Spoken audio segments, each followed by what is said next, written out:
There is one detail that appears in nearly every credible close encounter report across 7 decades of testimony. Not the lights, not the craft, not even the figures themselves. The silence comes first. A total, unnatural, suffocating silence that witnesses describe as something far beyond quiet. It is not the absence of sound, it is the presence of something else entirely. And once you hear about it, you will never listen to the night the same way again. 3 researchers, Bud Hopkins, David Jacobs, and John Mack, worked independently on separate continents across separate decades. They never set out to find the same thing, but buried inside hundreds of witness testimonies, they each kept hitting the same wall: the silence. It appeared before contact, every time, not sometimes, not often, every single time. That convergence is not a footnote. It is the thread that runs through this entire investigation. Because if the silence is real, if it is consistent, deliberate, and reproducible, then it is not a side effect. It is a mechanism. And that changes the entire framework of what these encounters actually are. This investigation follows the sound, or more precisely, it follows where the sound goes and why it disappears at all. Betty Andreasen remembered the exact moment the world stopped. It was the 25th of January, 1967, South Ashburnham, Massachusetts. She was in the kitchen. Her 7 children were scattered through the house. Her parents were visiting. A normal winter evening. And then the crickets stopped, not gradually, not one by one, mid-chirp, like someone had reached into the fabric of the night and simply switched it off. What happened next has been documented extensively by Bud Hopkins and later investigated by researcher Raymond Fowler across multiple hypnotic regression sessions. The lights in the house flickered. A pink light pulsed through the kitchen window. And then her entire family froze. Her father, her children, everyone in the house, suspended in place, motionless, not asleep, frozen. The silence did not follow the encounter. It preceded it. It arrived like a clearing signal, announcing what was coming before it came. That detail matters enormously. Travis Walton remembered it differently, but the core of it was identical. The 5th of November, 1975, Apache Sitgreaves National Forest, Arizona. Walton and 6 fellow loggers were driving out after a long day of work when they spotted a light through the trees. The forest had been loud all day. Wind in the pines, the sounds of equipment, the ordinary noise of men working in the wilderness. But as they approached the source of the light, the crew later reported that the forest went dead, not quieter, dead. The ambient noise of an entire forest, insects, birds, the rustle of animals, gone. All of it, in an instant. Walton stepped out of the truck. The rest is one of the most scrutinized abduction cases in documented history, investigated by the Aerial Phenomena Research Organization and later analyzed by physicist Dr. James Harder. But the silence, that specific, sudden, total silence, appeared in the testimony of multiple witnesses independently. Not just Walton, the other men in the truck described it too. When investigators interviewed them separately, that detail surfaced again and again without prompting. 6 witnesses, 1 forest, 0 sound. Go back further, and the pattern holds. Antonio Villas Boas, October 1957, a farm outside São Francisco de Sales in rural Brazil. Villas Boas was working a field at night. His family used the cooler nighttime hours to avoid the brutal daytime heat. The farm was alive with the sounds you would expect. Animals, insects, the ordinary noise of a Brazilian countryside at night. And then, according to his testimony, documented by journalist and researcher João Martins and later by Dr. Olavo Fontes of the Brazilian National School of Medicine, the animals went quiet. All of them, simultaneously. Before the object appeared, before any light was visible in the sky, the animals responded to something Villas Boas had not yet perceived. That is the part that should stop you cold. In the Andreasen case, the silence preceded the light. In the Walton case, the silence preceded the craft becoming visible. In the Villas Boas case, The animals responded before there was anything to respond to, at least nothing the human witness could yet detect.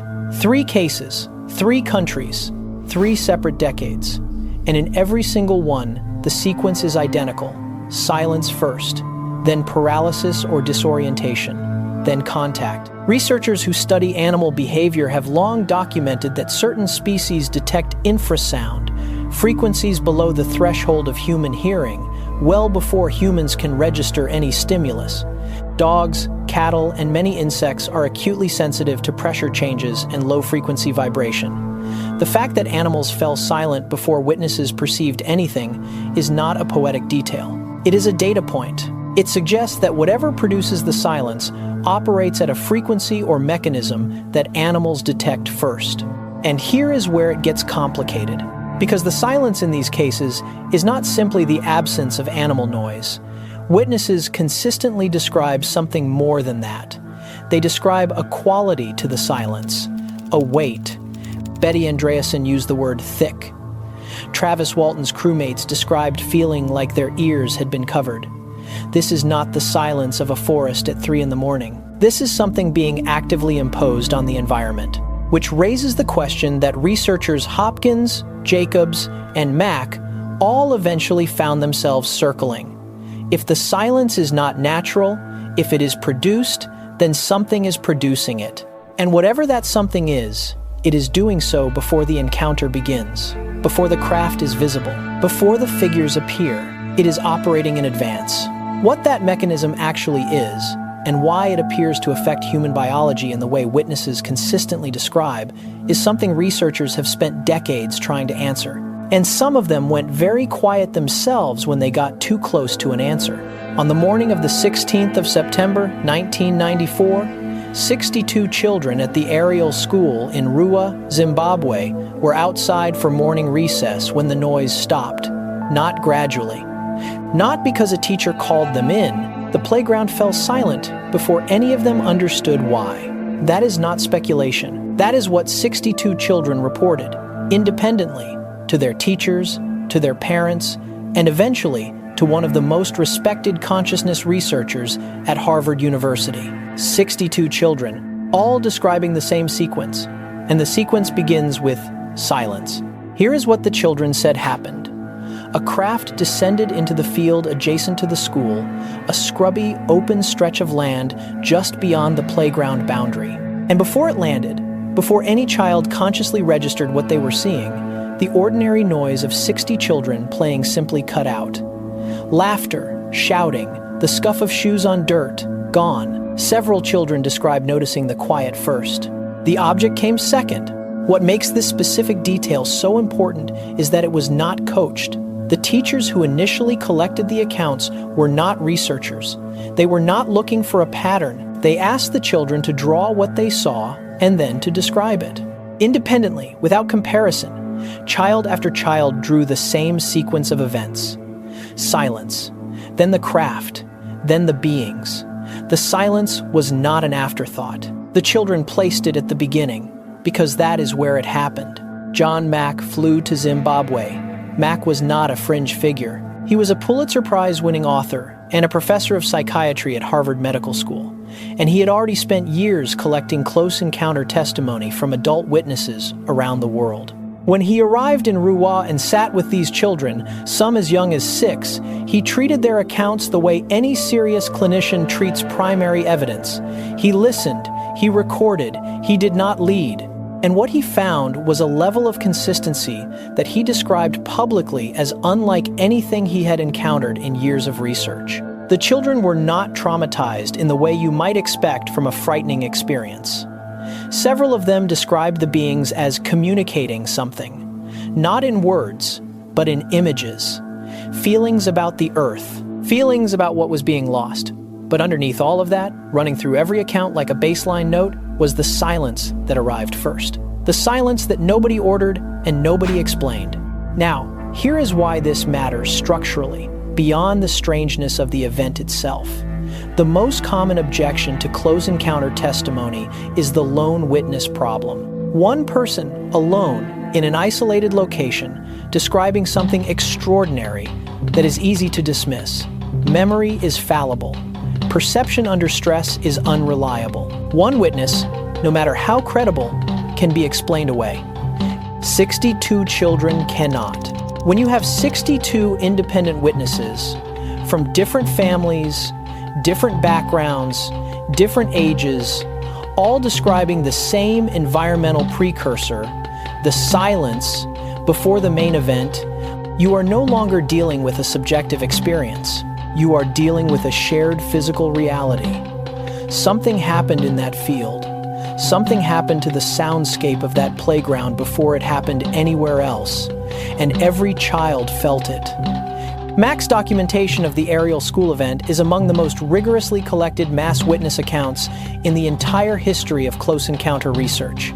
He published it, he stood behind it publicly, and for doing so, he faced consequences that most researchers never anticipated. Because here's the thing about the aerial school case that tends to get overlooked in favor of the more dramatic details. The silence came first. Not the craft, not the beings, the silence. And if 62 children independently confirm that sequence, then we are not talking about a perceptual anomaly. We are talking about a mechanism, something that suppressed environmental noise across an entire open-air location before any visual event began. What that mechanism is, what actually produces the silence, physically, measurably, researchers have been trying to answer for decades, and some of them found answers that were very specific, very technical, and very difficult to ignore. Here is the specific claim. The silence that precedes close encounter events is not psychological.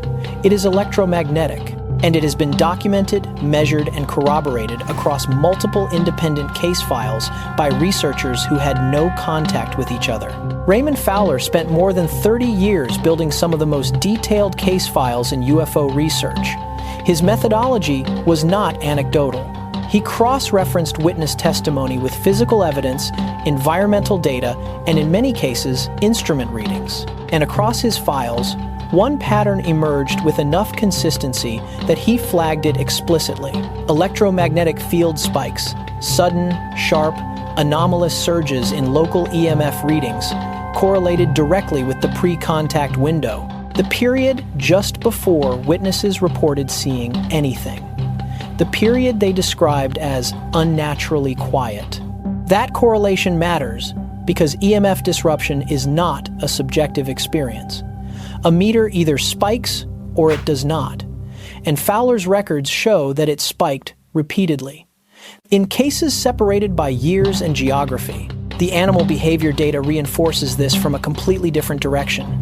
Dogs go silent before their owners notice anything unusual. Birds stop calling. Insects, the background hum that most people never consciously register until it disappears, cease. This pattern shows up across encounter accounts. From rural America, from Europe, from Africa, animals are not susceptible to suggestion. They are not constructing a narrative. They respond to physical stimuli, and they respond to whatever produces the silence before any human in the vicinity has any conscious awareness of what is approaching. Jacques Vallée, physicist, computer scientist, and one of the most methodologically rigorous investigators in the field, described this phase explicitly. He called it the initial contact phase, and he argued that it involves a form of environmental suppression that precedes the main event in almost every well-documented case. Vallée was not speculating about what caused it. He was documenting that it occurred, consistently, across a data set large enough to constitute a pattern rather than a coincidence. What Vallée and Fowler's work points toward, taken together, is something precise. If the silence is produced by an electromagnetic field effect radiating from the craft, or from whatever propulsion or presence management system it uses, then that field is affecting biological tissue. It is affecting the nervous systems of animals. It is affecting the auditory processing of human witnesses. It is suppressing environmental sound production at the source. Insects stop producing sound, birds stop vocalizing, and it may also be altering how human witnesses perceive and encode what they are hearing. That is not a vague claim. That is a testable hypothesis grounded in documented instrument readings and consistent cross-species behavioral responses. And here is where it becomes genuinely unsettling. If the silence is a field effect, If it is a physical byproduct of whatever system produces or accompanies these craft, then it is not necessarily intentional. It may not be a strategy. It may simply be what happens when this technology operates in proximity to biological life, which means the Greys, or whatever intelligence is behind these events, announce themselves every single time, whether they intend to or not.